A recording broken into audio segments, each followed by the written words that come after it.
Está transmitiendo. Está transmitiendo. Bien, muy buenas tardes para todos y para todas.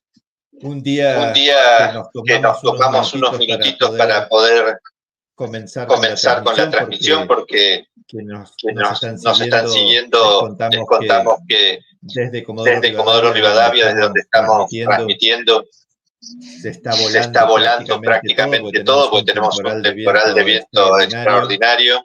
Y desde Capital Federal, donde nos acompaña Eugenio Semino, hay también una tormenta muy importante y por lo tanto eso repercute claramente en los medios y en los modos de la comunicación. Pero bueno, finalmente pudimos poner en el aire esta transmisión de Unimedia Patagonia para poder charlar hoy con Julio Rivas y con el doctor Semino, Eugenio Semino, una persona con la que venimos trabajando, charlando, conversando, aprendiendo en contextos cada vez más difíciles. Hoy en la previa charlábamos eso, cada vez que nos toca volver a charlar sobre estos temas, lo que encontramos es una situación cada vez más difícil.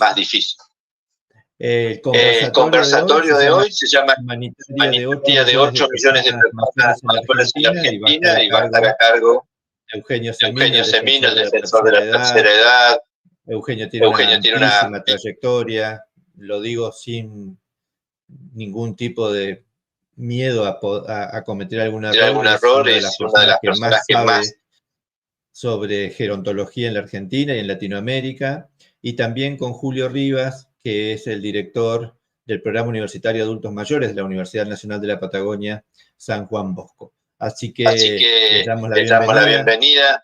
Lo hacemos en un día difícil, complejo, triste, voy a decir, porque aquí en la Universidad de la Patagonia y en las 55 universidades nacionales hay una medida de paro concretada por los gremios docentes, los gremios no docentes, y a su vez también apoyada por las agrupaciones estudiantiles, en repudio a no solamente el recorte en el presupuesto de la educación superior, sino también a la desinversión en educación y, como decíamos hoy, en salud también. Así que esa es una aclaración que queríamos hacer, porque esta actividad estaba prevista con muchísimo tiempo de antelación, sobre todo porque la agenda de Eugenio es muy compleja y agradecemos profundamente que hoy nos acompañe aquí, pero lo hacemos adhiriendo a esa medida también que hoy ha tenido mucha fuerza en nuestra universidad y en el resto de las 55 universidades nacionales. Bueno, les doy la bienvenida, las buenas tardes, ya están hechos todos los avisos de rigor y le comparto la palabra también a Julio para que haga su saludo de bienvenida y finalmente podamos charlar con Eugenio. Bueno, buenas tardes a todas y a todas. Bueno, para mí es un placer, encontrarnos nuevamente con Eugenio. Venimos trabajando hace muchísimo tiempo en las redes y bueno, también en Geronto Vida, y es una oportunidad también para poder analizar la situación que están viviendo toda la población de la Argentina, pero en lo que nos interesa a nosotros es la gente de los adultos mayores, tanto los jubilados, pensionados, y que hay muchas personas también adultos mayores que no tienen ni pensión ni jubilación, que también estamos abocados a poder trabajar y poder brindar un beneficio a esa gente. Así que agradecerle a Eugenio. Me parece que, bueno, el clima no nos ayuda, no nos está ayudando.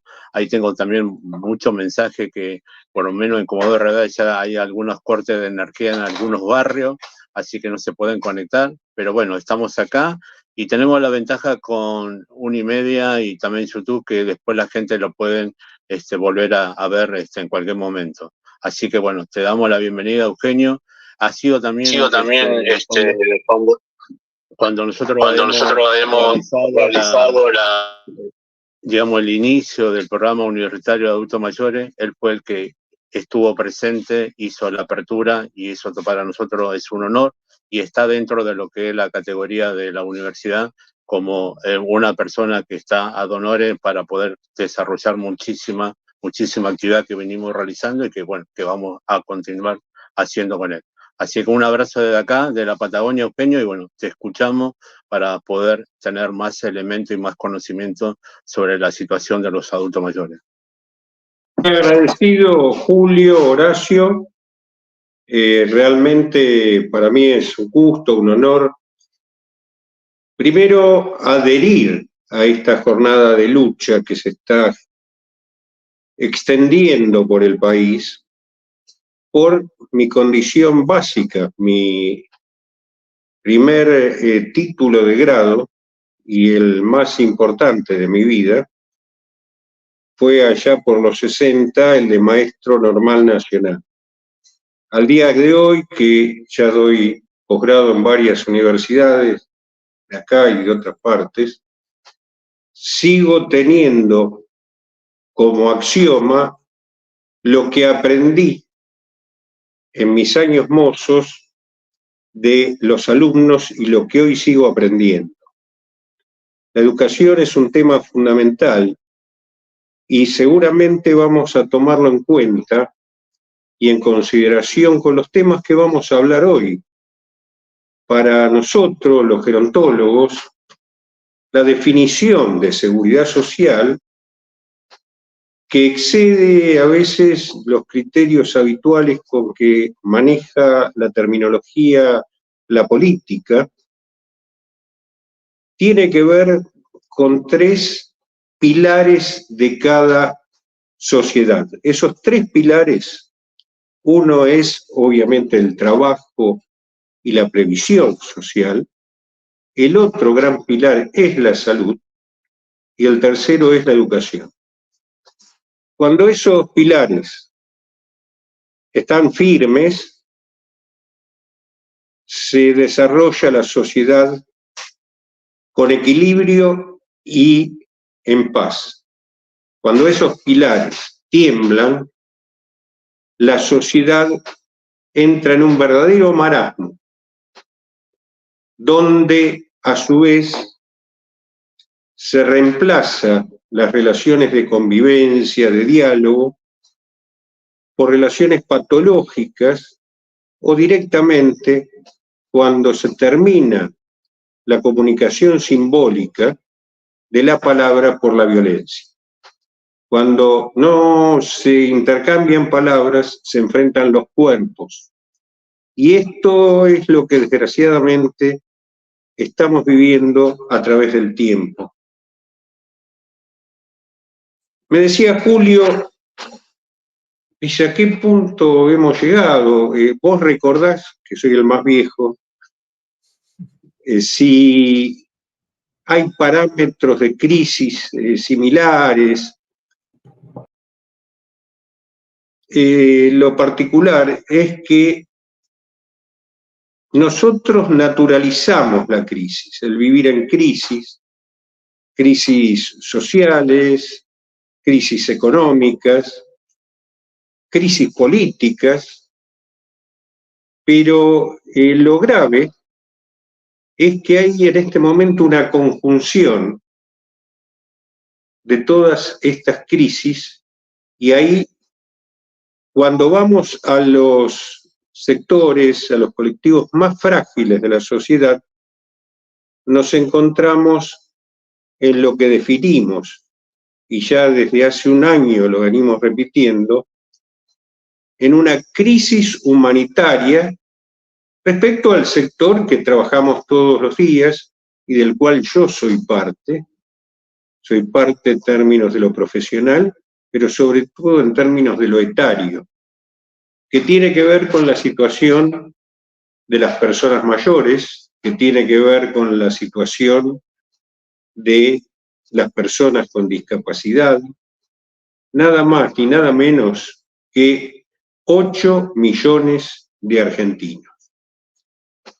Y obviamente cuando tratamos de definir por qué esas crisis o en qué se manifiestan esas crisis, uno busca parámetros, busca lo que su memoria RAM ha percibido, mantiene, pero claro, el problema central es que a todos esto que nos tocó vivir, hoy tenemos que reconfigurar nuestro criterio de crisis. La crisis humanitaria, que tiene todos estos componentes, nos lleva a dudar, inclusive, de nuestro pasado, de cómo resolver las crisis, y me parece que ahí está el gran desafío que se plantea en estos tres grandes pilares a los cuales aludía, y que tienen que ver mucho de ellos entre sí, por ser el sostén, como decía, de una sociedad que sufre a través de los más débiles las consecuencias. Yo no sé si estamos comunicados o si se cayó Sí, creo que perdimos la conexión fue a Julio porque justamente creo que anticipó un poco el tema de los cortes de energía que ya hay.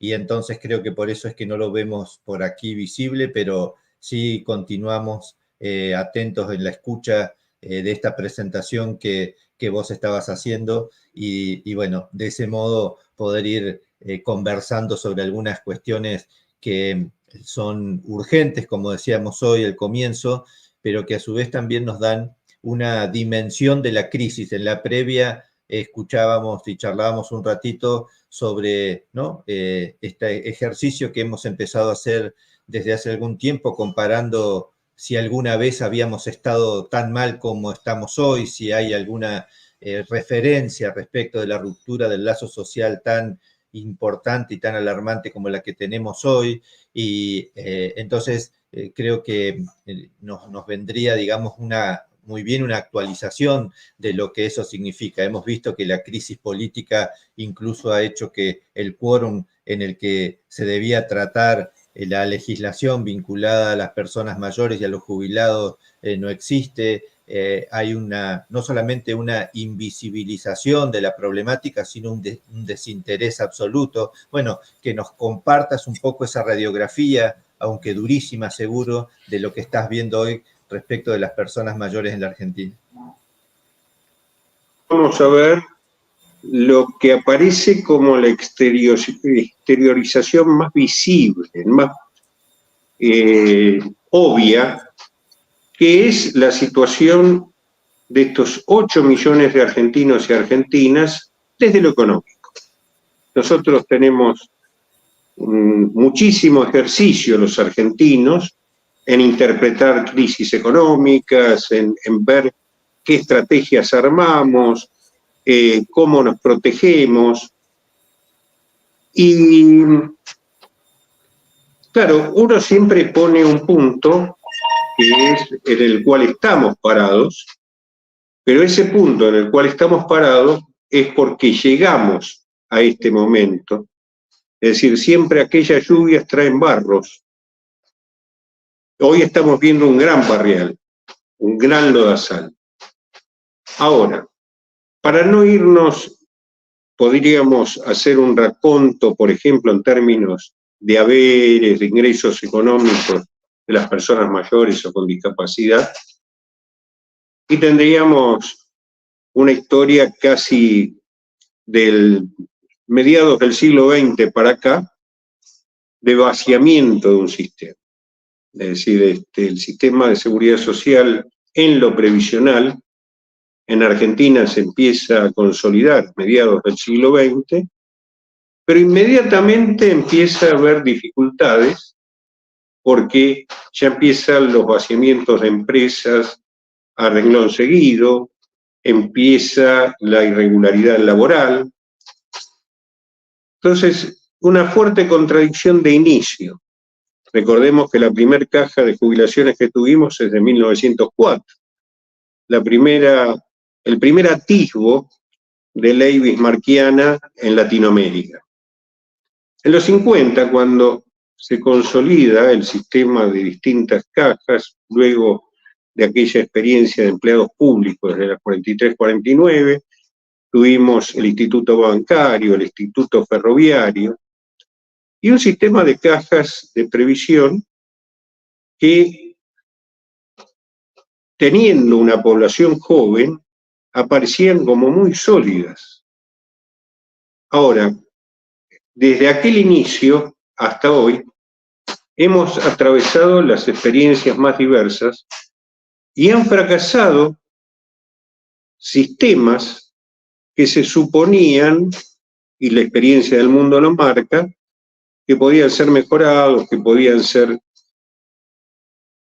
abordados en términos de estrategias de mejoramiento, pero sin embargo vimos que se echó mano a las cajas de previsión para financiar siempre algunos otros quehaceres del Estado o de quienes manejaban el Estado. Ya en la década del 70 era realmente conflictiva la situación, no solo en el aspecto social, sino también en términos de lo que era la previsión social. Empieza un proceso que genera ya a partir de los 80 una fuerte litigiosidad. Muchos les sonará raro, pero hubo leading case ya desde Longaniato para acá. El caso Gómez en el 66, que fue precisamente un planteo sobre recuperar ya en aquel momento la pérdida del 82% móvil en muchos institutos sectoriales. Años 66, el Longaniato. Luego fuimos viendo cómo el desmanejo en muchos casos, las grandes contradicciones en términos de establecer un criterio único en el sistema, produjo ya fuerte litigiosidad y falta de financiamiento. Cuando hay litigiosidad es porque el sistema está fallando. Ahí teníamos un sistema público, un sistema estatal, pero con esos vicios de inicio que les comentaba. Obviamente que eran poco notorios en su inicio porque teníamos una expectativa de vida de 15 años menor que la de hoy. Es decir, yo, que soy de mediados del siglo pasado, mi expectativa de vida era 61 años, con lo cual hoy estoy viviendo mi bonus track holgadamente. Pero esas cosas no fueron tenidas en cuenta, no fueron tomadas en cuenta, y a partir de la litigiosidad de los 80, los bonos que aparecieron para pagarle a los jubilados, llega el momento de los 90, por el llamado genéricamente neoliberalismo. Yo creo que el liberalismo, sin ser neo, ya es una deformación de la construcción y de la concepción de Estado. Pero bueno, más allá de esto, ¿qué vimos? Vimos en las privatizaciones y demás, y en el 93, después de 2 años y medio de intentar un gran negocio para el sistema financiero y para algunos sindicatos y muchos sindicalistas, la privatización del sistema. La privatización del sistema la decidió el gobierno de Menem Cavallo, y tardó 2 años y medio en llegar. ¿Por qué? Si bien el menemismo tenía mayoría en ambas cámaras, había una esencia de algunos viejos peronistas Le voy a nombrar a dos que fallecieron hace, desgraciadamente, 1 o 2 años y otro el año pasado, que rompieron sus bloques y generaron una fuerte oposición dentro de esa estructura para evitar perder el sistema público. Fueron el senador Oraldo Brito, viejo dirigente ferroviario peronista, y el diputado Díaz Roy, de Formosa. Dos peronistas históricos que dentro de su bloque tenían mucha prédica sobre la previsión y fueron los que resistieron dentro del oficialismo este gran negociado que fueron las AFJP, Afano de Jubilaciones y Pensiones.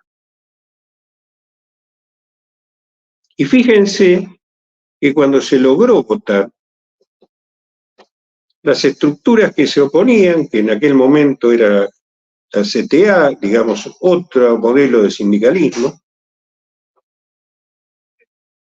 y que en el Congreso ya estaba presente lo que se llamaba el bloque de los 8, con el Conde Ramos, con Chacho Álvarez, que también obviamente se oponían, pero con un grupo minoritario.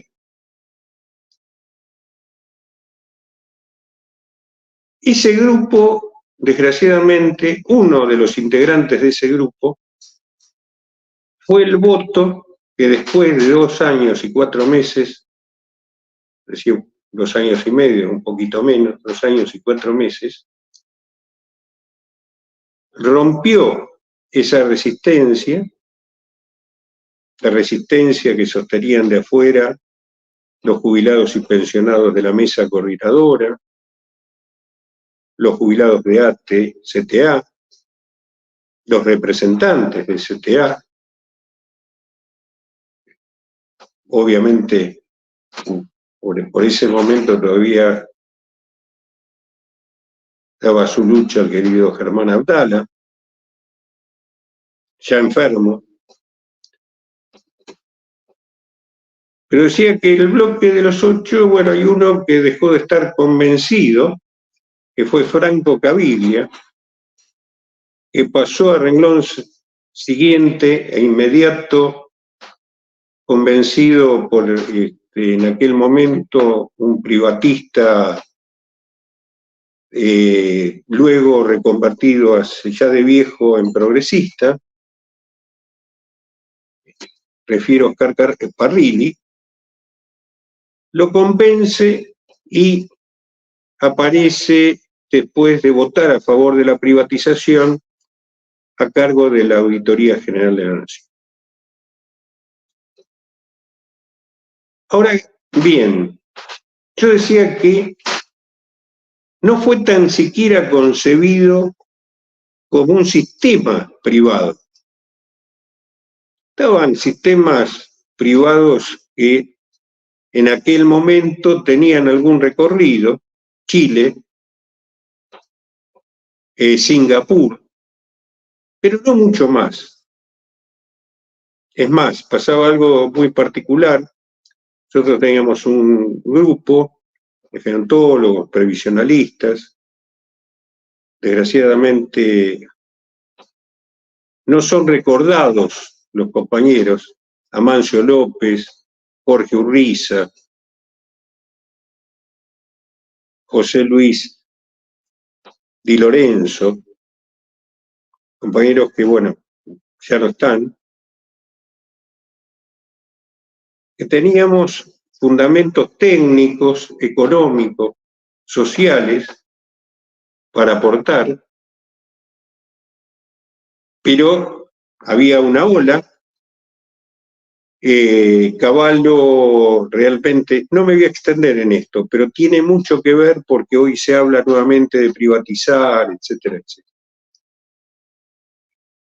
Para Cavallo era sacarle el poder al sistema político y manejar él ese poder. Hubo, yo decía, un gran negocio del sistema financiero y de sindicatos o sindicalistas, porque recordemos que hubo muchos de esos sindicalistas que ahora se autoperciben de otra forma, ¿no? Que hicieron sus propias AFJP. Inicialmente fueron alrededor de 23 AFJP, después terminaron quedando solamente 8, que eran las ligadas a los bancos. Y en realidad lo que eran las AFJP era un mostrador extra que ponían en el mismo banco. La promoción se la hacía el propio Estado.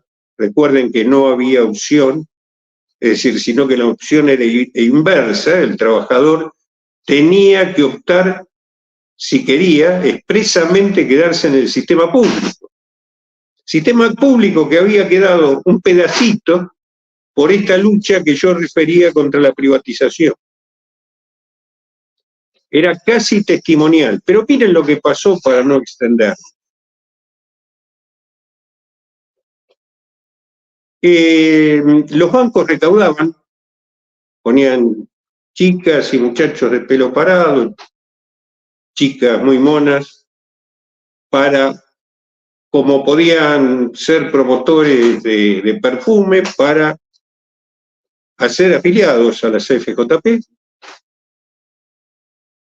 gente joven en general, la que recibía las FJP, y los bancos recaudaban y el Estado pagaba a los jubilados del sistema. Y ahí pasó algo de lo que se habla muy poco. Cuando se da la privatización, hoy que se habla de monedas que tiene el Banco Central tenía 30.000 millones de dólares, de los cuales 20.000 millones de dólares eran del sistema de seguridad social. Y a partir de la privatización pasaron a ser reservas indisponibles.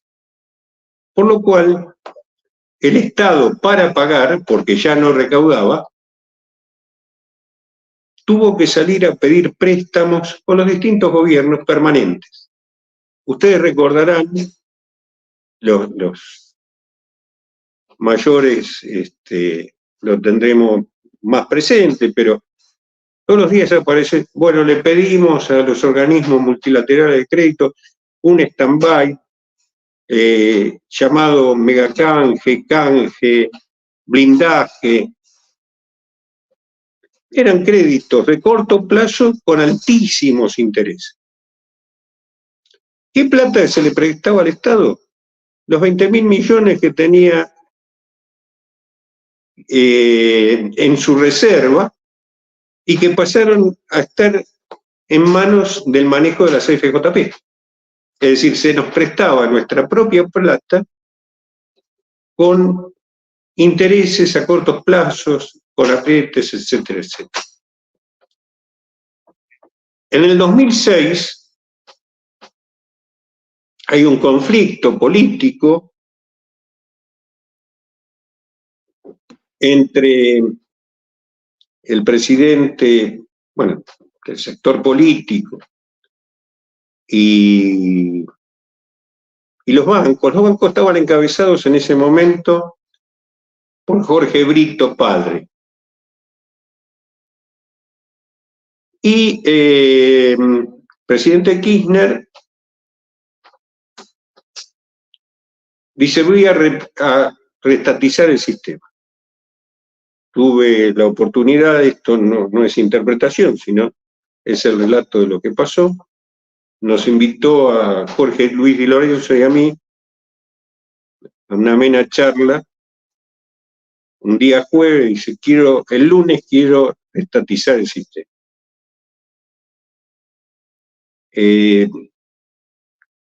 tuvimos un diálogo, trabajamos durante ese fin de semana. Era un tema muy complejo, porque debía darse un proceso, debían tomarse una cantidad de datos que no los disponíamos. Algunos recordarán, el presidente ese lunes hace un acto en Casa de Gobierno y se pasan del sistema privado, él, su hermana, la doctora Cristina Kirchner, que estaban en Orígenes, pasan al sistema público.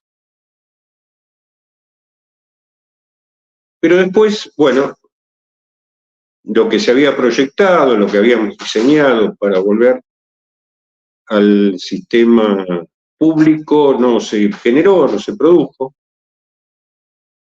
Sí, lo que nos enteramos es que los bancos iban perdiendo progresivamente en interés en mantener ese sistema. ¿Por qué? Porque primero se les limitó en ese hecho del 2006 sus comisiones. De cada 100 pesos, para que tengamos claro el negociado vil que fue este tema, de cada 100 pesos el trabajador capitalizaba 37 pesos. Lo demás eran comisiones, gastos administrativos, una entelequia que el famoso verso, nosotros ahora le vamos a mandar la liquidación de lo que usted tiene y usted va a controlar su cuenta, era inentendible, no le mandaba, nadie se enteraba qué había capitalizado, qué tenía, qué no tenía. Es más, cuando termina el sistema, las capitalizaciones eran bajísimas y se notaron mucho en las llamadas rentas vitalicias, cosa que no se resolvió hasta el día de hoy.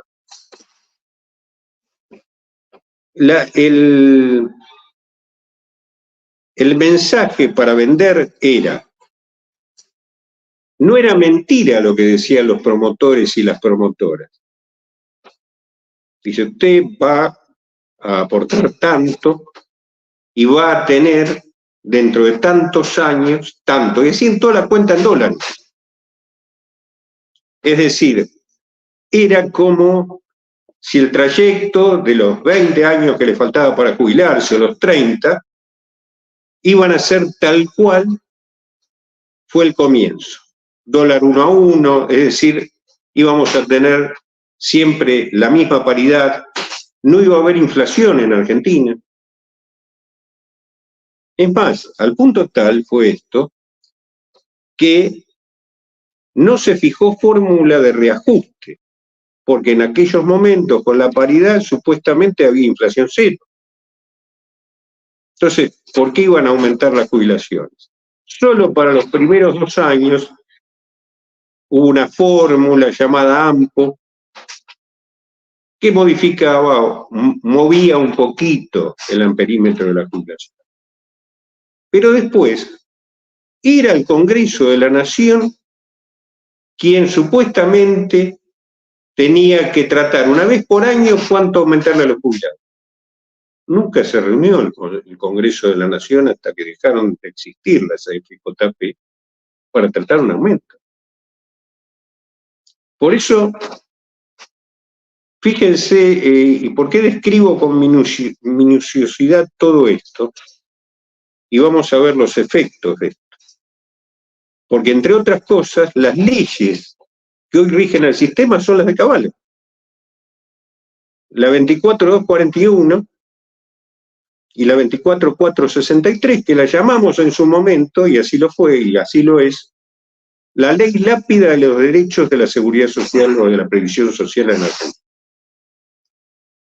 Ahora, en el 2008, crisis financiera, los bancos dejan de estar interesados en ese negocio porque había que empezar a jubilar gente y el negocio era tener simplemente un mostrador para recaudar, no para jubilar. Pero ya había 300.000 aspirantes a la jubilación. No era negocio. Negocio era recaudar y no pagar. Y deciden devolver el sistema. El gobierno nacional, el Estado argentino necesitaba plata porque la crisis financiera mundial así generaba la necesidad también para nosotros. Y es donde aparece la reestatización. Después, más allá de los relatos y demás, y protagonistas muy particulares, que parecieron como una gesta, y no me refiero al doctor Kirchner, sino a personajes como el ministro de Economía y luego vicepresidente Gurú, que apareció como, bueno, en una cuestión épica de haber sido, bueno, fue el intermediario de los bancos. Fue al que Brito le dio el negocio de la intermediación. Pero al margen de esto después quienes tienen sus preferencias políticas, por uno u otro, le pueden dar la interpretación que quieran. Lo que pasó, sí, es que el fondo de AFJP, de 100.000 millones de dólares, pasó al Estado argentino. Y eso es lo que hoy, lleno de papeles y de 70.000 millones de dólares que no sabemos cómo desaparecieron en el trayecto, hoy se cuenta como Fondo de Garantía y Sustentabilidad. Después les cuento, si tenemos tiempo, de por qué se usó ese fondo y se usa para cualquier cosa menos para los jubilados. Pero en ese momento de la reestatización del sistema, hubiera sido necesario generar los consensos políticos para establecer una nueva estructura del sistema. Porque no se puede pasar del frío al calor y del calor al frío sin que los cuerpos se deformen. No solo refiero al manejo administrativo del sistema, sino a la conducta de los trabajadores. Los más viejos teníamos una cultura de aportar, aún siendo aprendices, estoy hablando para muchos de los que me están escuchando de la prehistoria, pero los que trabajamos de muy jovencitos, de pibes, nos aportaban en la libreta de la caja de ahorro, que vaya a saber lo que valdrían hoy esas estampillas, pero se generaba una cultura del trabajo registrado, del trabajo en blanco. Se suponía que uno iba a llegar a un momento donde iba a dejar de trabajar y podía seguir teniendo lo que había adquirido durante su vida laborativa. Que en definitiva, cuando hablamos de previsión es eso. La privatización o todos esos sistemas, en realidad que parecían tan modernos o que se los vuelven a vender y demás, son la prehistoria de la seguridad social, de la previsión social. Es cuando la previsión era individual, cuando no existía el sistema y el trabajador guardaba la plata abajo del colchón para cuando no tuviera más fuerza para trabajar. Era la prehistoria. Por eso muchas cosas que hoy se nos plantean como novedosas, en realidad son propuestas a volver a la prehistoria. Ahora bien, cuento todo esto, y ahí lo nombré al pasar, porque la legislación que sigue rigiendo este sistema es aquella que se había hecho para las FJP. Por lo cual, por ejemplo, ¿cuál era la propuesta de los cambios de ayer en términos de la fórmula de movilidad era reformar el artículo 32 de la 24241. Es incontable las reformas, los decretos que tocaron ese artículo.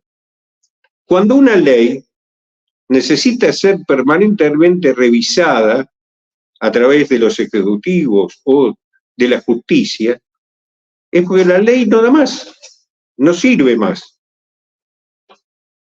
Fíjense lo patológico, más allá de los análisis que podemos hacer respecto a la calidad del sistema, a qué queremos, a qué apuntamos y demás. El coeficiente que fija como mejor la ley para calcular nuestro haber inicial es nuestros 10 últimos años de trabajo. Una antigüedad. Eso era cuando uno entraba de aprendiz y terminaba de administrador. Cuando había un curso honorum laboral que no existe en el mundo. Por eso los sistemas del mundo, inclusive Latinoamérica, se busca, por ejemplo, los 5 mejores años laborativos o los periodos entre 45 y 55 años, porque lo que no discutimos nunca, son dos cosas que es lo que sigue pendiente y no discuten ahora. El financiamiento genuino del sistema, la transformación de las formas de producción.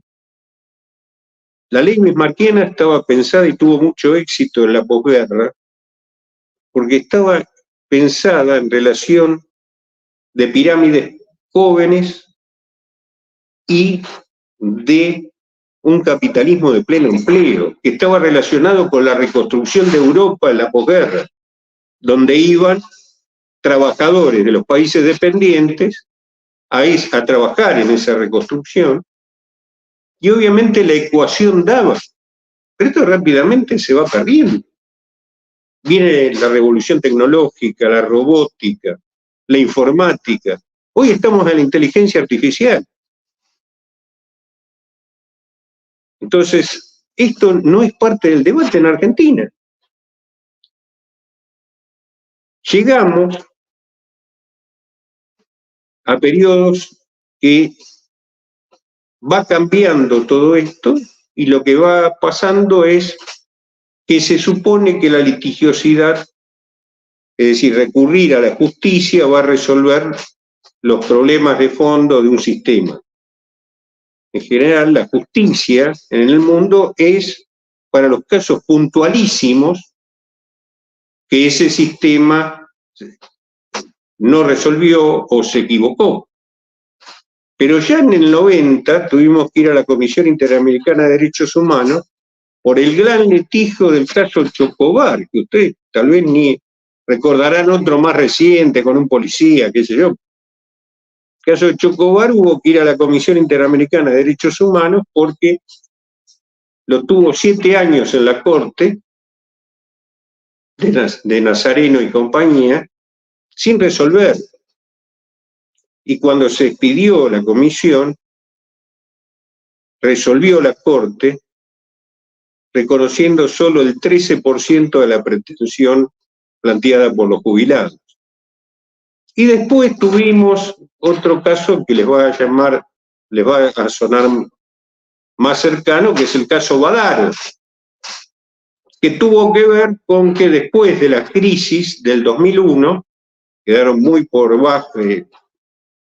bajas las jubilaciones mínimas.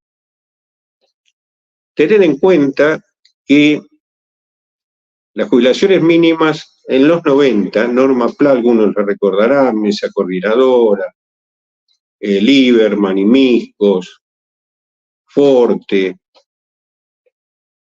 Salazar,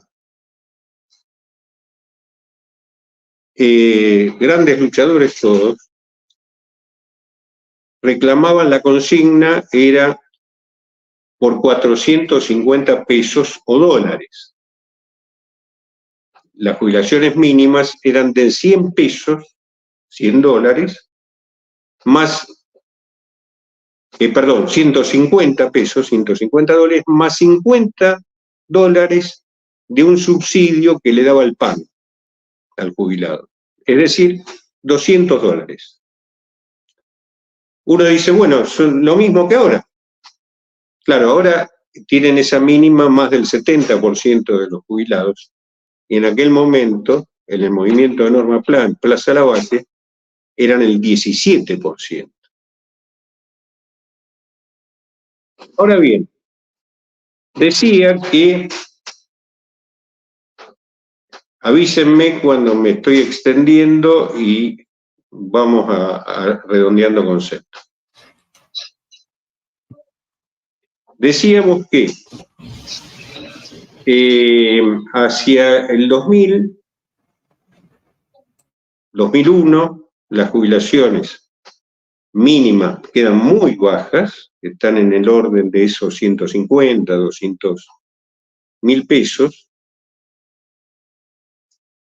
y lo que va pasando es que para poder mejorar desde el 2003 en adelante esas mínimas, se congelan la de más de 1.000 pesos.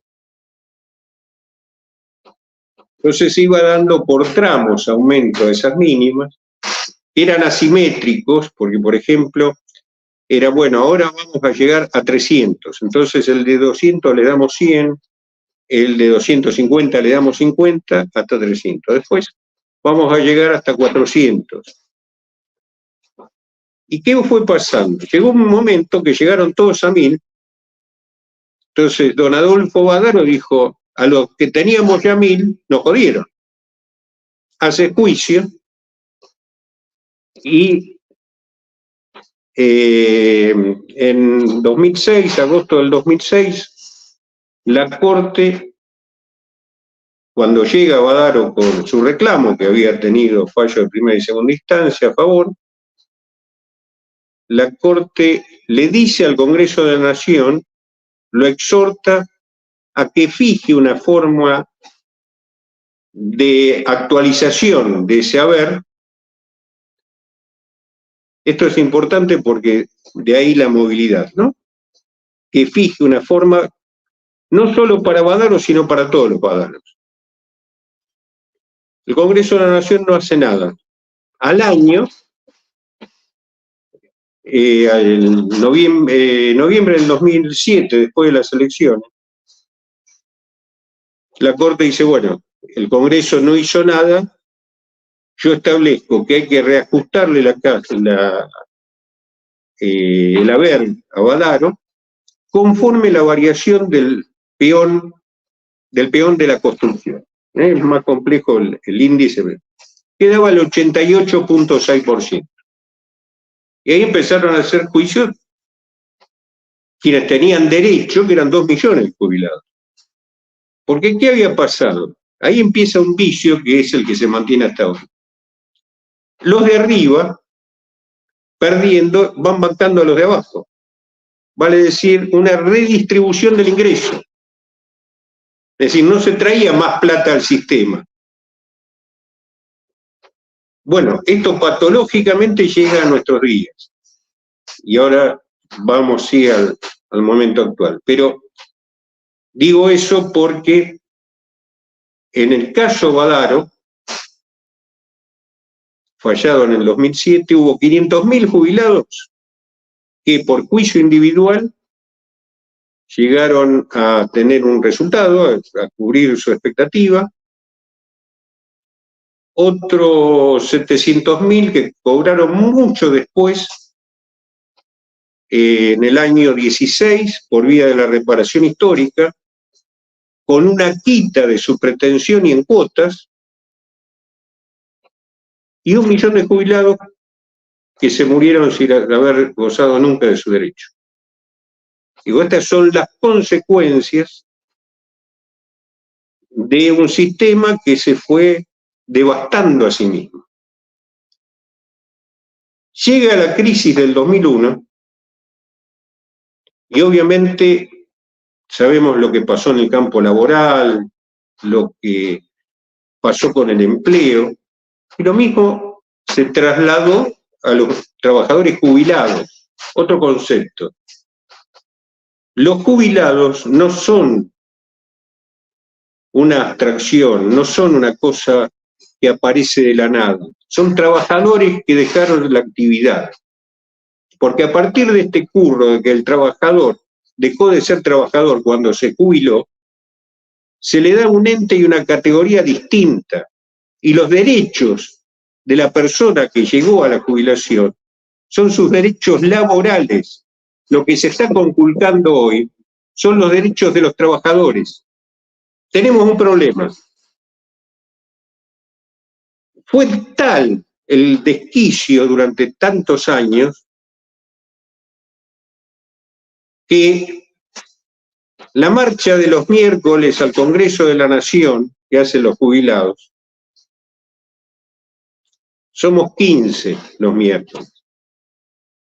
No 15.000, sino 15. Posiblemente el miércoles que viene sean 14.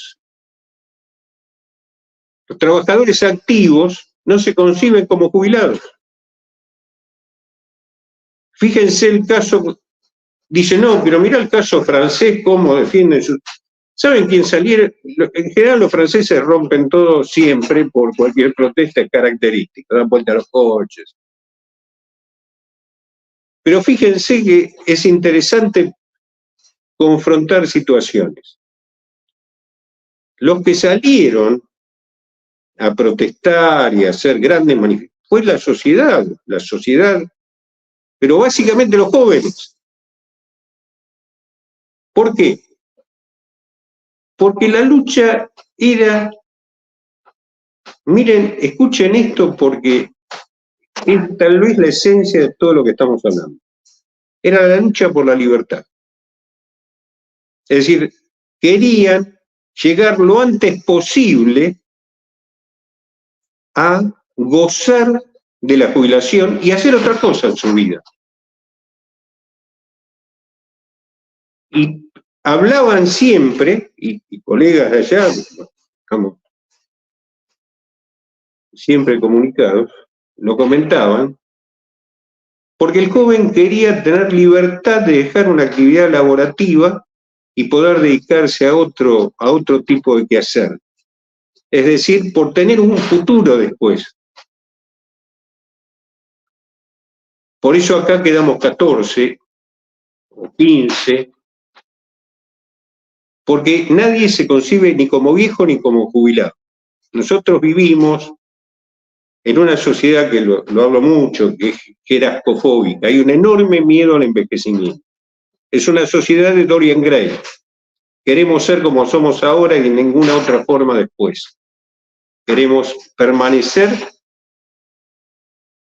frente al paso del tiempo como un elemento estático de ese tiempo y de esa sociedad. Muy patológico, ¿eh? Pero bueno, esto es aprovechado por los intereses económicos, políticos y demás. Pero cierro el tema Francia. En realidad, el debate era que aumentaban 3 años la edad jubilatoria hacia el 2030. En un tema progresivo y demás. Y generó una lucha enorme. Era la lucha, insisto, por la libertad. Porque el trayecto, el envejecimiento, frente a todas estas cuestiones que hablan de si comes tal cosa, el envejecimiento sano, díganme cómo hay un envejecimiento sano en una sociedad enferma, pero el envejecimiento conjuga 2 grandes variables. Una es el tiempo, es el paso del tiempo, es inexorable. Y la otra es la libertad, es la autodeterminación. Nuestro problema no es la muerte, porque es el último accidente de la vida. Sabemos cuando nacemos que esto nos va a pasar. Nuestro gran temor, y esto resignifiquenlo individualmente, es no poder decidir por nosotros mismos, depender de. Y lo que está pasando cuando ganan 2 mangos con 50, los jubilados, ¿Qué perdieron? Su libertad.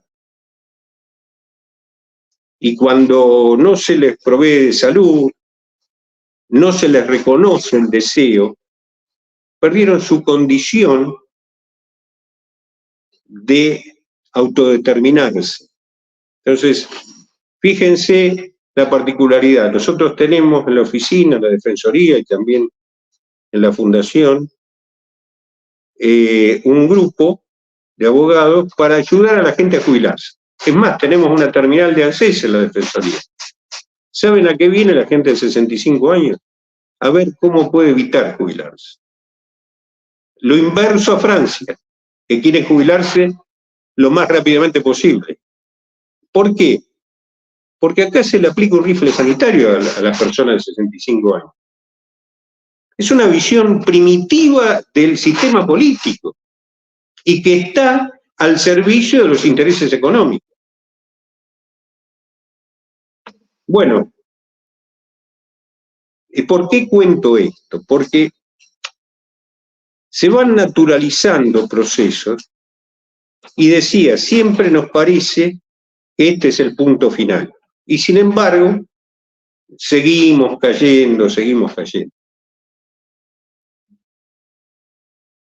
Porque en todo esto de aquello que pasó después del 2001, se resolvió con una moratoria. Moratoria indispensable por la crisis del 2001. Y si ustedes leen los considerandos, se refiere a esa crisis y demás. Se la llamó jubilación de amas de casa y demás. Bueno, son crisis políticos que están muy bien. Era una moratoria. Podían ser amas, amos. Tal vez debía ser más selectiva porque se jubiló mucha gente muy pudiente, etcétera, etcétera. Pero ¿qué pasa? Cuando esto ocurre en el 2005, y hay testigos vivos en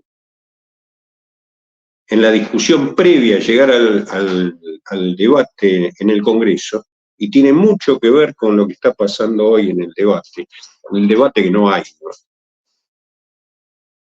Todos estamos de acuerdo con la moratoria. Los que algunos no estábamos de acuerdo, recuerdo en aquel momento Claudio Lozano, yo, creo que de Petris también, no sé si era ya diputado, estaba en CTA también,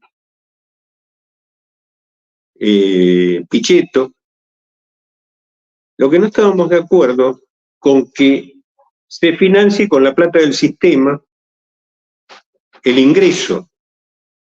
Es decir, todos estábamos de acuerdo con la moratoria, pero decíamos que la deuda tenía que ser prefinanciada por plata del presupuesto nacional, del Estado, no del propio sistema. Estaba en ese momento, la discusión era con Sergio Massa, que estaba a cargo de ANSES, que dijo acordar con nosotros cuando cruzó la avenida Rivadavia, tardó 4 minutos y medio, cambió de posición enfrente cuando llegó al recinto. Se ve que de joven preservó ya más de viejo las mismas costumbres. Pero lo cierto es que con esto no adjudico ningún tipo de asidero a todas estas idioteces que se están diciendo, ¿no? Que los de moratoria son distintos, entonces ahora los vamos a bajar, o que ganan igual. Todo eso son falacias. El de moratoria tiene los mismos derechos que el que tiene los 30 años aportados en forma, o 40 al sistema, tiene exactamente los mismos derechos. Y hoy está vigente una moratoria hasta el 2025. Hoy está entrando gente, hay 1 millón en espera. El tema del financiamiento, ¿qué pasaba? Las jubilaciones, el que entraba por moratoria, se le pagaban el mes siguiente cuando terminó el trámite. Pero el financiamiento de la deuda era 5 años.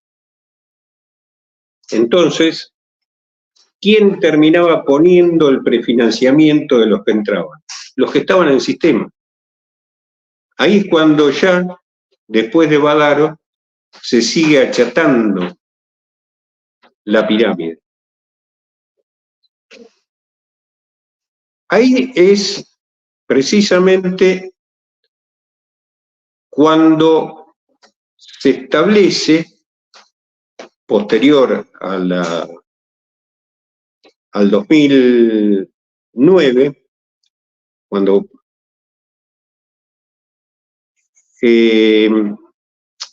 lo que son la ley de movilidad, la primera ley de movilidad. La ley de movilidad porque se desfasaba el haber del jubilado. Aclaro, no existen leyes de movilidad en ningún sistema del mundo, ni en Uganda, ni en Uruguay, ni en España, ni en Alemania. Las jubilaciones se reajustan en el mundo por inflación. En muchos lados semestralmente, en otros anualmente, pero tienen inflaciones de 5 puntos, de 10 puntos. Es lo que tenemos nosotros por minuto prácticamente. Entonces, se hace la actual fórmula tiene que ver con la primera fórmula, que evalúa recaudación, evalúa salario, y no evalúa inflación. Claro, en las primeras etapas la inflación era moderada, no movió el amperímetro. Sí hubo un piquito en el 2012, cuando hay un momento que hay especificación inclusive, julio, agosto del 2012, y después en el 2014, el más significativo. Pero todavía había un margen de razonabilidad.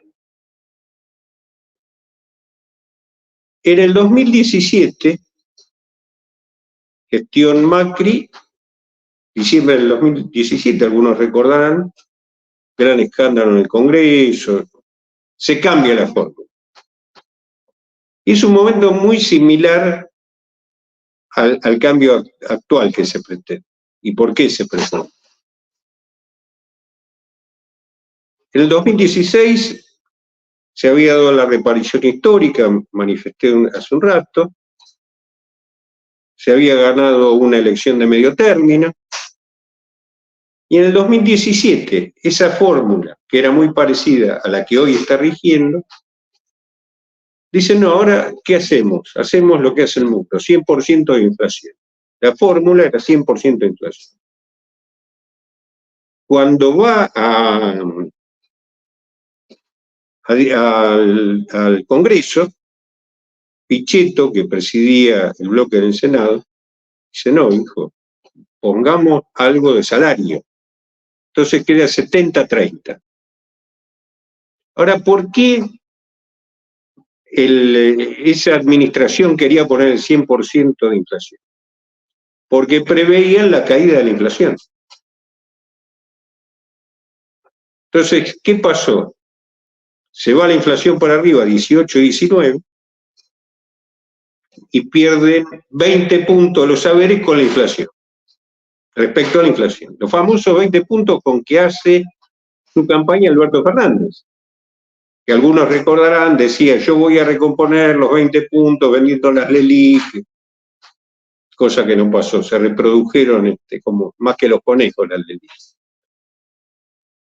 Y quedó otra parte de la cual no se habla, que fue que en aquel cambio de el 17, de diciembre del 17, no se tomó en cuenta el factor empalme entre una y otra fórmula, por lo cual se le pagó un trimestre de menos a los jubilados, que interpretó la justicia, en el caso Fernández Pastor, en un amparo colectivo nuestro, de la Defensoría, en otro amparo de grupos de jubilados, y miles de amparos que presentaron jubilados individuales. Se dio la interpretación de que la ley había sido, la nueva ley, se había aplicado retroactivamente, por lo cual le afanaron entre 6 y 8 puntos que están pendientes de que la Corte resuelva y es una de las deudas que se tiene con los jubilados. Ahora decía, llegamos al 2020, primero a diciembre del 19, asume la nueva administración. Una de las primeras medidas del presidente Fernández fue suspender la ley de movilidad, porque dice, por la ley de movilidad perdieron 20 puntos, habían perdido por inflación.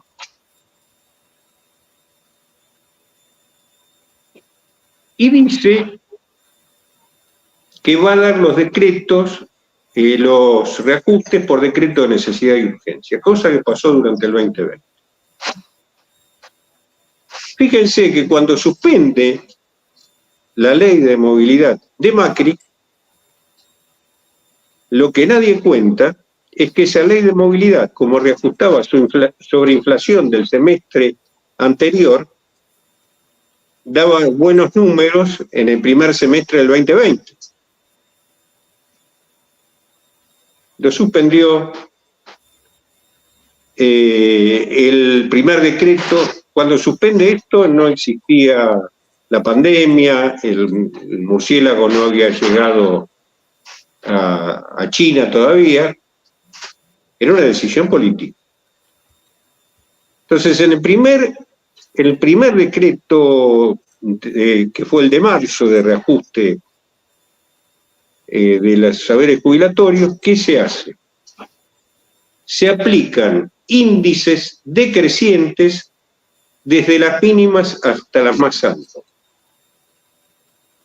En un decreto que sugiero que lo lean porque es desopilante, por un principio de solidaridad. Entonces, las mínimas, que eran de 14.400 pesos, recibieron el 11.56%, que era similar a lo que hubiera dado la fórmula suspendida. Faltaba un poquito que le dan a su vez un bonito de 1.500 pesos. Ahí empieza la práctica consuetudinaria del bono, del pago negro. Ahora, de los... Sí, concluyo. No, era por el tiempo, pero quería saber cuál es tu visión a partir de la nueva, digamos, gobierno que está hoy actual en estos 3 meses, que bueno, que lo que estamos trabajando también con adultos mayores acá, estamos viendo una crisis muy complicada, una situación muy complicada con los adultos mayores. Hoy, en la gran mayoría acá, se están sosteniendo la gran mayoría de los adultos mayores porque la familia o el hijo, los nietos, lo están sosteniendo. Si no, y hay algunos que directamente no tienen familia, que a nivel nacional, creo que vos también conocés eso y lo sabés, se están muriendo de hambre, están padeciendo el hambre. Y el acta de difusión es paro cardíaco, pero la gran mayoría de los medios de comunicación y todo esto no lo están transmitiendo. Por eso quería saber cuál es tu visión con respecto hoy al actual de este gobierno, en la cual los mismos adultos mayores están diciendo que hay una incertidumbre total en la cual no se sabe lo que va a venir y que ya lo están viviendo, ¿no? ¿Cuál es tu opinión con respecto a eso? Mi opinión, y sigo con la secuencia, porque las cosas no surgen por generación espontánea, vamos al 2023 para llegar más rápido. Pero digo, en aquel momento se distorsionó toda la pirámide, se aplanó. Las mínimas, el 11.56, las más altas, que eran 80.000 pesos, creo, o por ahí, 3.7. Digo porque hoy hay 350.000 juicios sin pagar de eso. Y es parte del problema que hay hoy. ¿Qué pasa en el 2023? O desde septiembre del 2022. El bono, que es un pago en negro, una suma no remunerativa sobre el que no reajusta movilidad, que se daba por todas las administraciones 1 o 2 meses antes de una elección o cuando daba mal la fórmula, se sistematiza como pago para los de la mínima. Entonces, la administración anterior y la actual administración siguen pagando en negro el llamado bono a los de la mínima. Y desde hace 1 año y medio, a los que tenían un poco más de la mínima, no les dieron ningún bono. Por lo cual, en este mes de marzo, y ahí vamos al momento en que estamos, y te lo conecto con el tema de salud, Julio, y con el tema miseria, llegamos a marzo de este año, donde los que no recibieron bono quedaron por debajo de lo que hoy están cobrando los de la mínima, por lo cual se inventó un nuevo bono para los que no habían recibido bono. Es decir, la patología se agravó a niveles inusitados. Nosotros, digo, hace 1 año definimos esta situación y están todos los medios. Después le mando los archivos o lo buscan, pónganse Mino. Y pónganse Mino, hay un libro que es Haciendo Amigo del Sistema Político. ¿Qué vino pasando?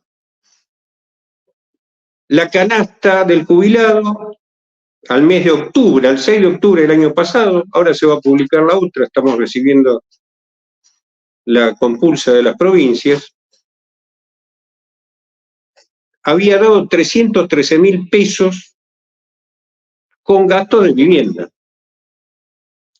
Los haberes estaban mínimos en 90.000 pesos, 97.000 pesos. Entonces, a esto se le suma que las prestaciones de salud ya no se venían dando en Argentina. Es decir, obras sociales tiran a los viejos al tacho, los rajan, se quedan con los viejos que ya no pueden echar porque los tienen a cargo. Pero la última que dejó de atender jubilados y pensionados fue OSECAC, de las grandes. IOMA no atiende viejo ni joven. Y para mí es un desastre.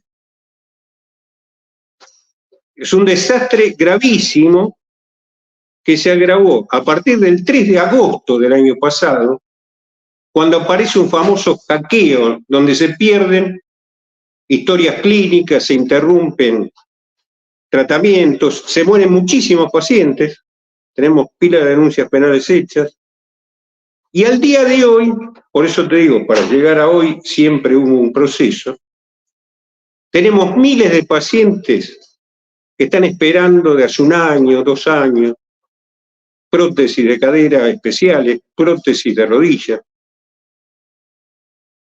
reemplazo de válvulas coronarias. Claro, esos pacientes mueren en el intento de la espera. Por eso decimos de crisis humanitaria. Ahora bien, llegamos a este momento con un haber jubilatorio. ¿Qué pasó? ¿Qué dice INDEC del 2023? Reajuste de jubilaciones y pensiones 140%. Bono, no bono.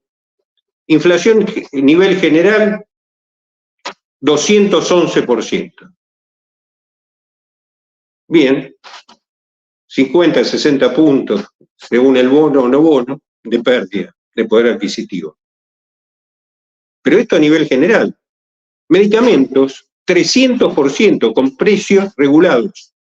300%. Claro que Bagó y compañía financia campañas.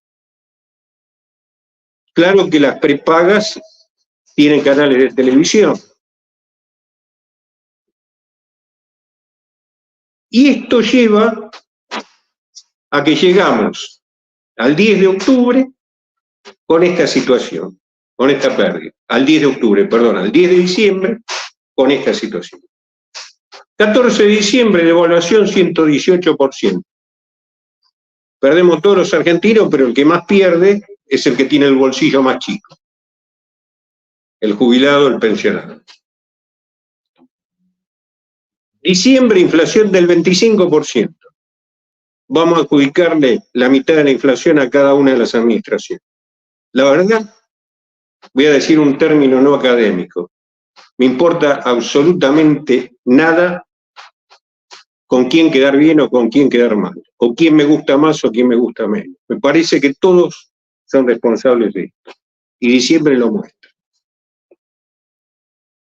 ¿Qué pasa después? Enero 20% de inflación y el 13% en el mes de febrero. Hasta ahí conocemos.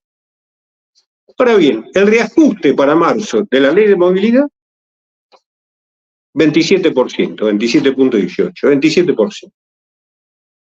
Es decir, 30 puntos más que el acumulado de inflación del trimestre, con más la devaluación. Con lo cual están caídos al vacío. Lo que vos ves es lo que vemos quienes hacemos asistencia directa, que no ven ni los miembros del Ejecutivo, ni los miembros del Legislativo, ni los miembros del Poder Judicial. Ni lo ven los integrantes de un sistema político. Estuve con pila de diputados, senadores que me invitaron, que no sé en qué espacios se referencian. Porque dos que son del supuesto mismo bloque, respecto a esto, no sé otras cosas, pensaban otra cosa. Y agrego algo. Y también los sindicatos no lo ven. Por eso que hablaba vos, que no lo ven a los jubilados como trabajadores. Nunca hablan de trabajador jubilado. Pero llegado a esto, y en razón de que estamos en una crisis humanitaria, si vemos las dos fórmulas que tienen consenso, la que ayer intentaron votar, digo, para resumir, el reajuste que planteaban es la mitad de lo que es la inflación de estos 3 meses y no toma nada para atrás. Es decir, planteaban, y así va a quedar en definitiva, un reajuste del mes de febrero, en abril, por IPC, 13 puntos, ahora lo conocemos, y el único dilema que tienen, salvo los grupos de izquierda que tienen otra posición, que ahora la cuento rápidamente, era el factor empalme. Los de ayer decían 20%, reconocemos la inflación de enero y le damos el 20%. Reajuste del 30 y pico. Ya la inflación fue del 60. Es decir, cuando tomemos la inflación de marzo, en abril, ya eso no existe. Pero en guita, para las mínimas, es llevar de 135.000 pesos, que son 5 millones las mínimas, de 135.000 pesos, esos saberes a 170.000 pesos. Y que esta es la que va a cerrar con el 10%, con la mitad de lo que es la inflación de enero, que fueron 20 puntos. Lo de ayer decía, respetemos los 20 puntos, se olvidan que en diciembre hubo 25 puntos de pérdida. Y lo que plantea el oficialismo es, hagamos IPC, qué sé yo, pero 10 puntos. La diferencia son 20 lucas. Es decir, es como alguien que está en la Antártida en cuero, decir, una camiseta o 2 camisetas. Se muere congelado en las 3 hipótesis. En cuero, con una camiseta y con 2 camisetas. Esto es lo que está pasando. Y esto es lo que estás viendo vos. Lo que estamos viendo todos los días. Tengo parva de gente, de jubilados, que viven en la calle. Hay un programa que Vivir en Casa, tiene el gobierno de la ciudad, que es una miseria, lo tengo denunciado al Macri actual, antes a la reta y demás, porque le dan un subsidio de 12.000 pesos. ¿Saben cuánto sale en Buenos Aires, en Córdoba, en Rosario, en Mendoza? Una pensión, una habitación en pensión con baño compartido, que es una posilga, 150.000 pesos. Los jubilados cobran y van porque si no les sacan, y las tengo todo por ahí cerca del centro, a 4 cuadras de Casa de Gobierno. Entonces, yo decía, hay grupos de izquierda que tomaron nuestra canasta, que es la única que hay, por otra parte, será buena o mala, pero desde hace 15 años los jueces y todos la toman, como referencia para recomponer el haber. Es decir, no se puede hablar más de reajuste. Y al gobierno, a este y al anterior, ¿Por qué hablaban de reajuste? Porque la inflación hacía el trabajo sucio. Es decir, la inflación iban haciendo un crimen todos los días sin que se viera sangre. Entonces, ya la licuación del haber, lo que pide el Fondo Monetario Internacional en la página 13 del acuerdo ratificado por las 3 administraciones, que la actual y las 2 que la precedieron, habla de licuación de los fondos de pensión. Cosa que se está haciendo. La incidencia en el fin del 87, principio del 88, de la seguridad social dentro del PBI eran casi 11 puntos. Hoy son 8,5 puntos, y en enero se ajustó un 0,2 más, porque el superávit fiscal que se festejó como un logro de la actual administración se logró gracias a ahorrar, entre comillas, sobre los jubilados. Un 32% de lo que generó ese superávit fiscal no fueron los despidos, fueron los jubilados. 0,2%. Ahora esta administración, dentro de la chique del gasto público, de lo que estamos viendo en universidades, en el cine, en Telan y qué sé yo, o en aerolíneas, la parte del león la siguen poniendo los jubilados, porque ahí se establece que dentro de los 5 puntos, 0,4 lo ponen la seguridad social. Ya puso 0,2. Y ahora con esta licuación pueden aplicar el reajuste que quieran en términos de fórmula. Ellos hacen lo mismo que pensó Macri cuando puso inflación pura.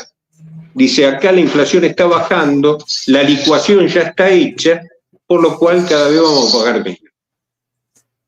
Y este debate de ayer, que tiene que ver con la miseria de hoy, de ayer y de hace un año, es falaz, porque la licuación fue tal que cualquier índice que pongan no llega a nada. Lo que consolida es la pobreza. Entonces, el debate es cómo, y ahora vamos a qué podemos hacer o qué hacemos. Primero lo que estamos haciendo es explicando el proceso, claro, porque si no suponemos que va a haber algo mágico, no, pero mirá que ahora van a reajustar por jubilación y nos están vendiendo carne podrida todos y todos los días. Entonces, saber esto implica que lo que tenemos que hablar hoy es de recomponer el haber. Pero hay una fase previa, pero en simultáneo, digo previa en términos de urgencias, que es la que decís vos. Cuando llegamos a una catástrofe, y con Crescenti desgraciadamente nos tocó ir a muchas, y sobre todo en la pandemia, lo primero que haces es ver qué está pasando. Haces un comité de crisis, haces un shock room para ver cómo distribuir, cómo sacar las víctimas, cómo atender a las víctimas más serias. A los que están abajo de los escombros hay que sacar primero. ¿Quiénes son de esos 8 millones? No sé cuántos, pero serán 1 millón, serán 500.000, serán 2 millones. Están cobrando 200.000 mangos que no les sirve absolutamente a ninguno para nada, pero a su vez, esos que están abajo de los escombros no tienen dónde vivir, no tienen qué comer, no tienen red familiar o social. Entonces, ¿qué estamos planteando? Y lo hicimos ya orgánicamente, lo hicimos inclusive con nuestros gobiernos, lo han hecho nuestros compañeros de Córdoba, lo han hecho nuestros compañeros del Chaco. Chaco ha avanzado muchísimo con eso.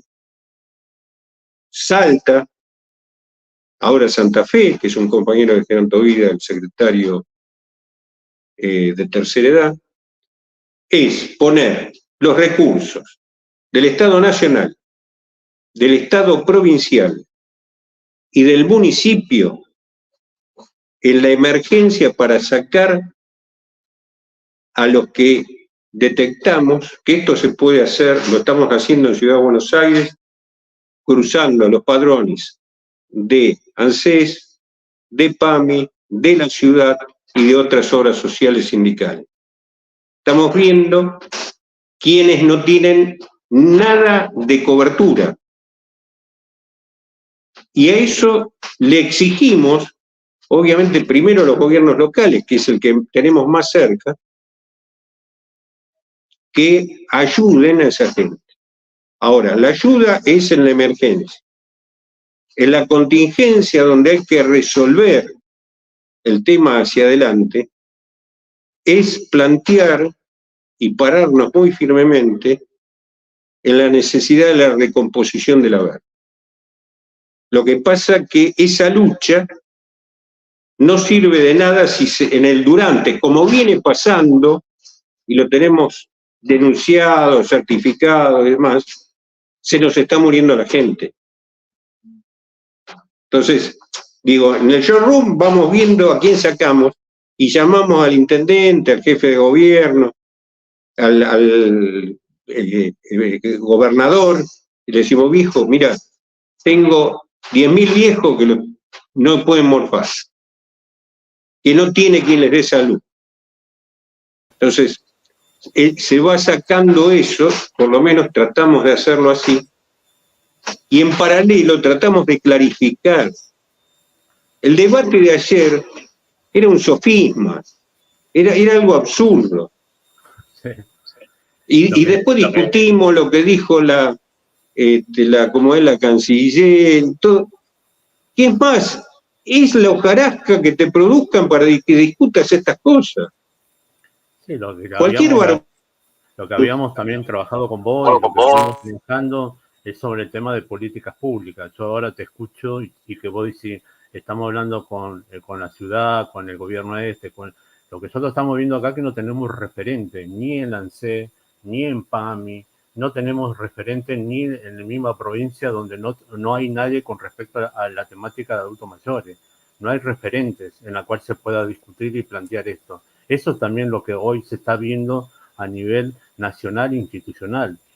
Es gravísimo también eso, porque no hay referentes y que en la cual, y si está ahí a cargo un funcionario, desconoce totalmente la situación y la problemática de los adultos mayores.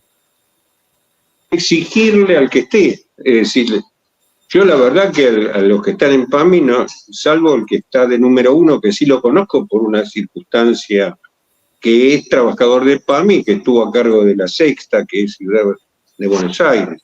Ahora, los compañeros de Rosario se encuentran que le pusieron a un jefe de UGL que tiene boliche nocturno y que era antivacuna. Bueno, es decir, cada uno tiene que trabajar sobre su realidad. Digo, el tema, porque las referencias se legitiman en términos de la acción. Entonces, me parece que hay que exigirle a cada uno. Yo con Osvaldo Giordano me enfrenté en el 93, cuando fue la privatización del sistema, porque él estaba en el equipo de privatización, es un excelente técnico. Ahora, tenemos visiones totalmente opuestas. Ahora, era un tipo que sabía de qué hablar. Yo lo fui a ver. Digo, ¿qué van a hacer? Y yo no tengo ningún problema. Lo que hablo en privado lo hablo en público. Y como no me compré a ningún candidato, ni en esta elección, ni en la anterior, ni en la anterior, sigo tratando, cuando digo sigo, seguimos, nuestro grupo es muy grande a nivel de Latinoamérica, seguimos tratando de marcar una posición. Ahora, tenemos un problema, Julio. Es tan fuerte lo que se ha generado que la sociedad no toma conciencia o ha naturalizado que llegar a viejo es ser esto. Ha naturalizado una conducta que después cuando vos hablas a la intimidad, yo hablo simplemente por el hecho de estar en Cava, te encontrás con el ministro tal, con el diputado Pirulo, con él. Te sentás a tomar un café y dices, no, ¿cómo van a vivir con 200 lucas? Ahora después van y votan cualquier cosa. ¿eh? Te digo, de los más progresistas, los más de derecha, todo esto, no, che, es una barbaridad. Otro te dice, no, yo tengo una tía, ¿viste? Ahora, el problema es que no movemos la piedra si no es entre todos. Y que esto no es posible moverlo a nivel exclusivamente de los grupos militantes, de los que estamos de acuerdo entre sí. Porque también ahí hay un tema patológico, que nos juntamos entre los que pensamos igual y nos damos manitas, que debiéramos, vamos a hacer la movilización que yo, después vamos 14, que son los que nos juntamos inicialmente. Totalmente. No, y también lo que mencionaste, es trabajar lo intergeneracional. Es también trabajar con los jóvenes, con los adultos que en la cual van a ser viejos, quizás están, digamos, a punto de ser viejos, y que va a pasar esto. Eso es lo que también estamos trabajando desde acá. Julio, es la barrera. Tenemos varias barreras. Una de ellas tiene que ver con que pertenecemos a dos mundos distintos. Es decir, yo soy producto de un mundo de cambios mucho. Uy, se cortó. Y ahora vivo como inmigrante a un mundo de cambios muy vertiginosos. Algunos vamos tratando de adaptarnos. Nosotros estamos haciendo un programa a nivel latinoamericano que tiene un nombre particular, que es frente a la inteligencia artificial. Buscamos la conformación de la inteligencia intergeneracional, creativa.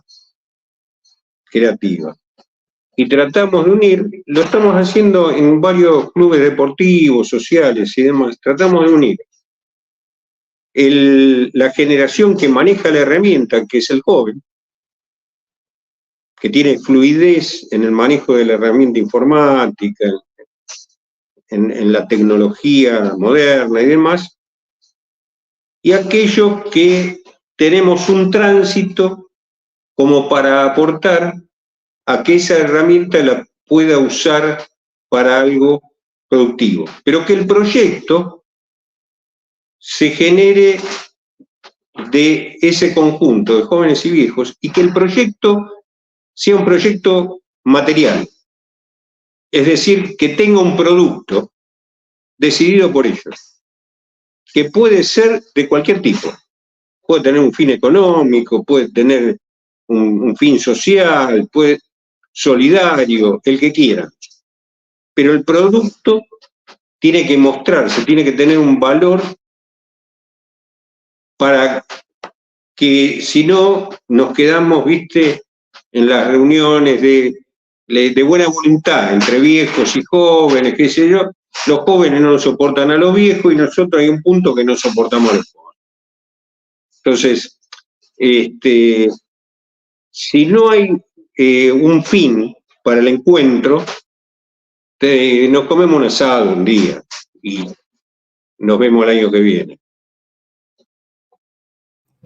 Exactamente en esa línea, Eugenio, justo estábamos trabajando con el programa, con los distintos referentes de políticas públicas para adultos mayores. Hemos iniciado desde el municipio también de Comodoro Rivadavia un programa que se denomina Cultura Digital y Alfabetización Mediática, en el que va exactamente en ese mismo sentido en el que vos estás planteando. Ahora en abril tenemos una de las actividades y que a su vez eso permite la reconstitución identitaria también de los lazos sociales, ¿no? Porque, digo, nos ocurre, vos nos has acompañado al interior de la provincia, hemos recorrido varias de las localidades y uno encuentra allí también que mucha de esa cuestión del vínculo roto, desarmado, también hace que las identidades de muchas de las generaciones hoy se constituyan, se reconformen a la luz de muchos silencios, de muchas cuestiones que no hay como referencia, por lo tanto, esa cuestión de la vinculación a través de la cultura tecnológica también permite que haya una reconstitución del lazo social, lo que hace que también se fortalezca una trama que, como vos decís, cada vez tiene los agujeros más grandes y por lo que básicamente se caen primero las personas mayores y nos resulta muy, muy significativa esta idea del concepto de crisis humanitaria del que vos con absoluta claridad y profundidad detallaste, que no se trata de un problema coyuntural, sino que es un problema que, bueno, se viene generando en la Argentina desde hace varias décadas. Así que la verdad que nos has brindado, nos has compartido la densidad que tiene todo este proceso y eso creo que es un aprendizaje que tenemos que poner en ejercicio, porque muchas veces uno lo que entiende es que estas resoluciones son parte de una coyuntura en la que, bueno, se busca una resolución en el que hay intereses en juego, pero no alcanza a ver la parte de abajo del iceberg, digamos, ¿no? Y eso, cuando uno lo dimensiona, siguiendo tus palabras, da cuenta de también la resistencia que hay que generar para que no se vuelvan a reinstalar, porque no se trata de una política o de una acción del mercado que uno lo pueda desestabilizar rápidamente. En ese sentido, uno observa que todas esas acciones han sido consecuentes con intereses que han sido siempre en un mismo sentido en detrimento de los otros. Así que me parece que esa dimensión nos da como también la idea de que hay que oponerle una fuerza mucho más contundente, más sistemática, más planificada también, y que las políticas públicas definitivamente se tienen que hacer eco de eso, ¿no es cierto? Efectivamente, y cuando uno hace referencia, a veces, obviamente la explicación se alarga, todo esto que hemos hablado, en definitiva, tenemos que tener presente que hay quien tiene que financiarlo, que tiene el deber de financiarlo. Es decir, cuando nosotros hablamos de seguridad social, hablamos de que no tenemos mano de obra ocupada con buenos salarios, que hay 50% de trabajadores que no están registrados y demás, es parte del problema. Pero acá el gran tema es que el aporte fiscal lo hace el IVA, lo hacen los pobres, y que la renta minera, la petrolera que debiera poner, que está en la ley pero no pone, la renta minera, la petrolera, la renta financiera sobre todo, en esta gran conformación de pobreza, la renta financiera es la que más ha crecido, la que más gana. Por eso, digo, contar el proceso es tratar de saber qué reclamar. Porque yo escucho, inclusive decía, no, lo que pasa como hay tantos trabajadores pasivos y tanto activos, un tema del siglo XX, del siglo XXI, si no hay rentas que aporten a un sistema de seguridad social, no puede funcionar. Entonces, ¿y qué pasa? Muchos de nuestros supuestos representantes del pueblo, y lo dije al pasar, están financiados por esas rentas. Y es más, desde hace tiempo, parte de ese financiamiento también proviene del narcotráfico. Porque acá supone uno que porque vio lo de Escobar, la serie, qué sé yo, es un tipo que viene con un bolsón. No, es una empresa tal que aporta al candidato Pirulo candidato Pirulo inclusive por ahí ni sabe que le está aportando ahora. Todo esto que está pasando. Los yanquis tienen una definición muy interesante que dice, una de las pocas cosas que me resulta interesante de los yanquis y algunas películas. El que paga la cena elige el menú. Y acá esto es lo que estamos viendo, los resultados de esto que estamos viendo. Entonces, a veces, si circunscribimos esto, lo sacamos del proceso, y lo sé, che, tal tipo, tal otro tipo, este presidente o este ministro, todos son productos de estos intereses, este es el problema. Totalmente de acuerdo. Bueno, han pasado casi 2 horas desde que estamos charlando, es una tarde ventosa que por suerte nos ha permitido que Julio se vuelva a reconectar y así que lo hemos tenido también por ahí. Una tarde en la que cuando empezamos el Senado estaba tratando el mega DNU, finalmente cuando terminamos la charla el Senado de la Nación ha rechazado el mega DNU del presidente y esto también abre una suerte de mayores incertidumbres respecto de, como decíamos en el comienzo, cuáles son esas políticas que finalmente van a poder definirse para poder generar un estado de gobernabilidad y de mayor acceso a los derechos humanos que esta crisis humanitaria de 8 millones de personas está poniendo en jaque. Así que por mi parte, agradecerte siempre todos los aprendizajes que nos brindás, una mirada muy, muy profunda y muy sólida de todo lo que hemos charlado, pero quiero dejar las últimas palabras para que Julio también se pueda despedir. Así que por mi parte me estoy quedando por aquí atento a las palabras de cierre de ustedes para luego ya sí cerrar la transmisión y agradecerle también a Carlos Medina que hoy por parte de Unimedia Patagonia ha estado allí también luchando contra el viento y la conectividad, pero ha hecho que esto sea posible. Bueno, de mi parte agradecerte, Eugenio, sabés que siempre contás con nosotros también desde acá, de la Patagonia. Ya hemos hecho muchísimas actividades, muchísimos proyectos en conjunto con vos. Es un placer haber escuchado y bueno, comparto 100% lo último que dijiste, que el tema de la renta, ¿quién tiene que aportar? Esto me parece interesante porque mucha gente no tiene todavía la visión de que justamente lo que vos decías, esto del IVA, que a veces se discrimina al paraguayo, al uruguayo o al boliviano, y es el boliviano y el paraguayo el que va a comprar a un almacén y ahí está pagando el IVA. Y ese IVA hace el aporte, digamos, al tema jubilatorio. Así que me parece que hay otro que tiene que pagar la renta para que las jubilaciones puedan tener una estabilidad en la cual todos estamos buscando una calidad de vida para los adultos mayores.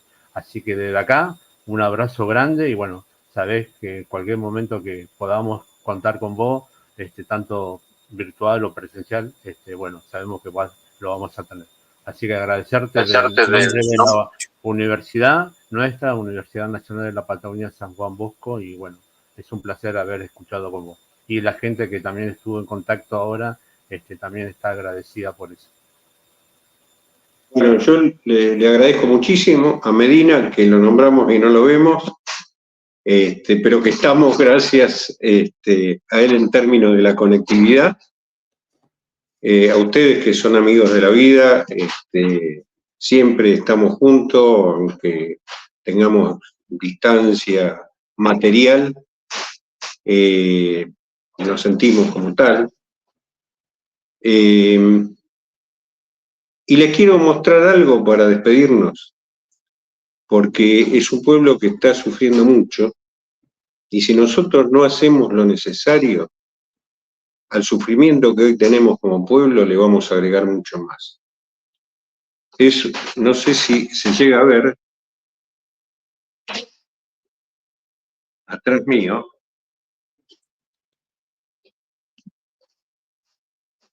es un cuadro, mira que saco la cabeza que tapa media pantalla. ¿Se llega a ver? Sí, sí se ve. Sí, se ve, Eugenio. Es un cuadro, una tela, que me trajo un gran tipo de Argentina, un enorme tipo de Argentina, que nos dejó, bueno, hace un par de años, que es Leandro Despuy.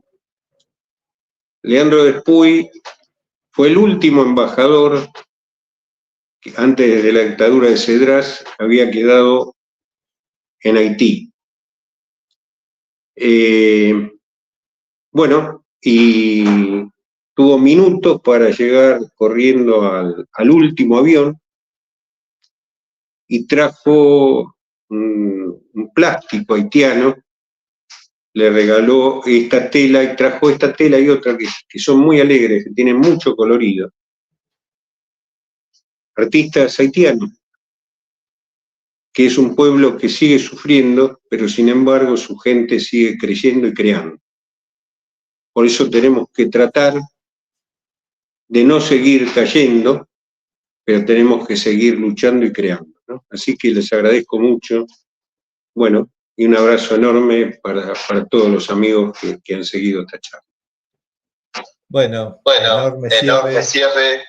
Gracias, Eugenio, el abrazo de siempre y bueno, también el saludo para Julio, que ha estado ahí siguiendo la transmisión y la conversación.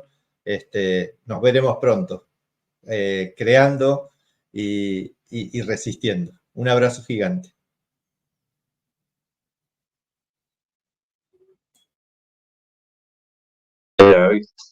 Así que tiene un feliz envejecimiento y le mando a toda tu familia un beso muy grande.